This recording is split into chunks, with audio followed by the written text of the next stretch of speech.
मंडळी, देशाच्या राजकारणात एक मोठी बातमी समोर आली आहे. गेल्या काही दिवसांपासून चर्चेत असलेले राघव चड्डा हे आता आम आदमी पक्षातून बाहेर पडले आहेत आणि तिथून बाहेर पडत त्यांनी चक्क भाजपमध्ये जाण्याची घोषणा केली. एवढंच नाही तर आम आदमी पक्षातील 2/3 राज्यसभा खासदार आपल्या सोबत असल्याचा मोठा दावाही त्यांनी केलाय.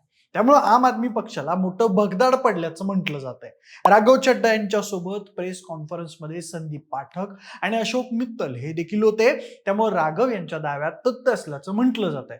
आता राघव चड्डा आपमधून बाहेर का पडले, भाजपमध्येच का गेले आणि त्यांच्यासोबत नेमकं कोण कोण आहे, या सगळ्या प्रश्नांची उत्तर आपण या व्हिडिओच्या माध्यमातून जाणून घेणार आहोत. नमस्कार, मी प्रथमेश आणि तुम्हाला तर माहिती आहे आपला विषयच भारी. मंडळी, गेल्या काही दिवसांपासून राघव चड्डा आणि आम आदमी पक्षातला वाद हा सगळ्यांनाच दिसत होता.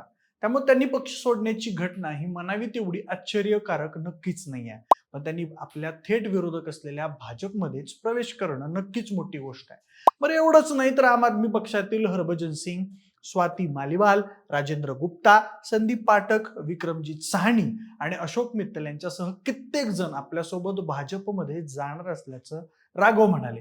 बरं, ज्या पत्रकार परिषदेत त्यांनी ही घोषणा केली त्या ठिकाणी संदीप पाठक आणि अशोक मित्तल हे त्यांच्यासोबत होते. त्यामुळे राघव चड्डा हवेत बोलत नाहीयेत हे तर नक्की. ही सगळी मोठी नावं एकत्र बाहेर पडल्यामुळे आम आदमी पक्षाला मोठं खिंडार पडलंय. कारण आपकडे राज्यसभेत आहेतच एकूण फक्त 10 खासदार. त्यातले एवढे सगळे आता भाजपमध्ये गेले म्हटल्यावर काहीच शिल्लक राहत नाही. पण हे सगळं एवढं फाटोस्तोवर कसं ताणलं गेलं? राघव चड्डा हे नाव खरं तर आम आदमी पक्षाच्या स्थापनेपासून पक्षाशी जोडलं गेलेलं. अरविंद केजरीवाल यांनीच 2012 साली दिल्ली लोकपाल विधेयक मसुदा तयार करायची जबाबदारीच राघव चड्डांना दिली होती.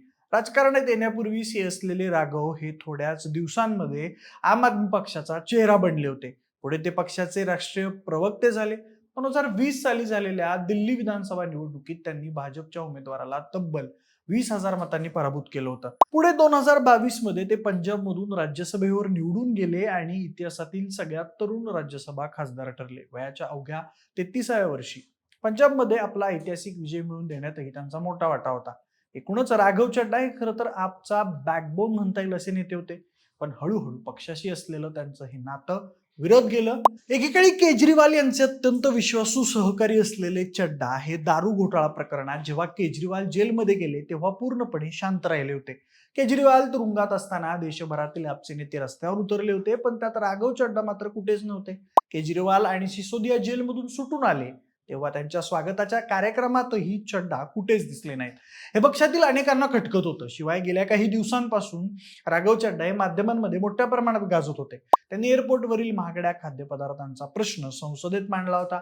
सोबतच मोबाईलच्या रिचार्जचा मुद्दाही त्यांनी लावून धरला होता.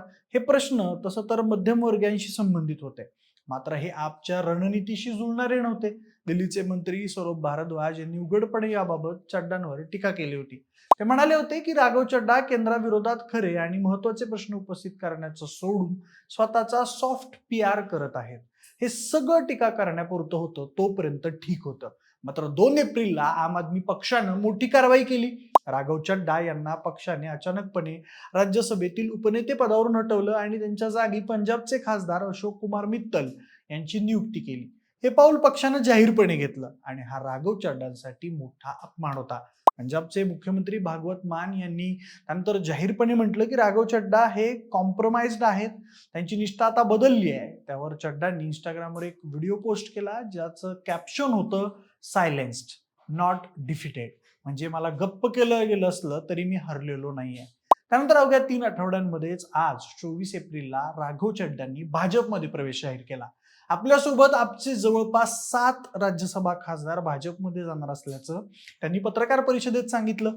आपच्या 2/3 सदस्यांसह घटनेतील तरतुदींचा वापर करून आपण भाजपमध्ये विलीन होत असल्याचं त्यांनी स्पष्ट केलं. ते म्हणाले, ज्या आम आदमी पक्षाला मी माझ्या रक्त आणि घामाने जपलं, ज्याला माझ्या तारुण्यातील 15 वर्ष दिली, तो पक्ष आता आपल्या मूळ तत्वांपासून, मूल्यांपासून आणि नैतिकतेपासून पूर्णपणे भरकटला आहे. हा पक्ष आता राष्ट्रीय हितासाठी नाही तर वैयक्तिक फायद्यासाठी काम करतोय. याशिवाय ते स्वतःला उद्देशून म्हणाले की मी चुकीच्या पक्षात असलेला एक बरोबर व्यक्ती होतो. एकेकाळी आपचा बॅकबोन असलेला नेताच असं जाहीरपणे म्हणतोय, ही नक्कीच मोठी गोष्ट आहे. यावर आपच्या नेत्यांच्या प्रतिक्रिया देखील आल्यात. पक्षाचे मुख्य प्रवक्ते बालतेज पन्नू यांनी आरोप केलाय की भाजपने राघव यांचा वापर केलाय. केंद्रात मंत्रिपद देण्याचं आमिष दाखवून चड्डांना आतमध्ये फूट पाडण्यास सांगण्यात आलं होतं असं ते म्हणाले. तर खासदार गुरमीत सिंग हायर यांनी म्हटलं की चड्डांनी पंजाब आणि पक्षाच्या पाठीत खंजीर खुपसलाय. आता असे आरोप प्रत्यारोप तर राजकारणात होत राहतात, पण प्रश्न असा आहे की यात खरं किती आणि खोटं किती.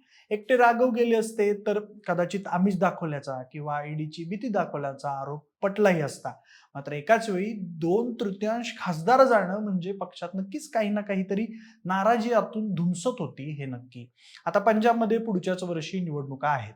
राघव चड्डांच्या जाण्यामुळं आपचं पंजाबमधलं नेटवर्क अगदीच कमकुवत होणार हे नक्की. त्यामुळे भगवंत मान यांचं सरकार पुढच्या निवडणुकांमध्ये टिकेल का हे सांगता येणं अवघड आहे. आपने दिल्लीमधील सत्ता आधीच गमावली आहे. त्यात आता राज्यसभेच्या सभापतींनी राघव यांच्यासोबत सगळ्या खासदारांच्या विलिनीकरणाला मान्यता दिली तर राज्यसभेत आपचे खासदार हे अगदी नाममात्र उरतील. त्यामुळे केजरीवाल यांनी एवढ्या वर्षांमध्ये उभं केलेलं आपचं राजकीय साम्राज्य आता खिळखिळं होताना दिसत आहे. पक्षाच्या संस्थापकांपैकी एक असलेल्या राघव चड्डांचं जाणं हे आपमध्ये एक युग संपल्यासारखं आहे.